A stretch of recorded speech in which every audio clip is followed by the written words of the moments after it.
की मुमकिन न हो सकी। जो वाटर स्कीम के जो मॉनिटरिंग का जो सिलसिला था वो हमने ज़रा इस दफ़ा ज़रा सख्त किया हुआ है, क्योंकि हम चाह रहे हैं कि जिन बच्चों को पेमेंट जा रही है तो मुस्तहिक को उनका हक मिले। ऐसा ना हो कि जो पिछला जो जिसमें मसले पेश आए थे वो फ्यूचर में इस तरह के इश्यूज ना आए। 1036 निजी स्कूलों के लिए सूबाई हुकूमत ने फंड्स की फराहमी शुरू कर दी है।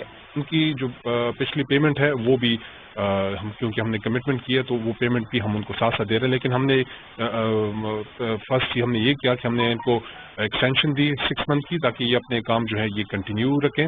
दूसरी जानिब सरकारी स्कूलों में भी दाखिला मुहिम के जरिए आउट ऑफ स्कूल बच्चों को स्कूलों की जानिब रागिब किया जा रहा है।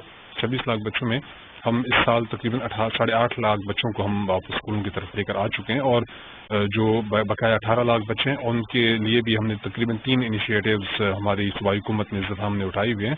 वाउचर स्कीम के तहत ही बच्चे को 500 से लेकर 1000 रुपए तक तालीमी वजीफा दिया जाता था। गुज़िश्ता साल माली बदउनवानी के इल्जाम पर MG एजुकेशन फाउंडेशन पर नेब की तहकीकात भी हुई थी। कैमरामैन आबिद खान के साथ फयाज अहमद, समा, पिशावर।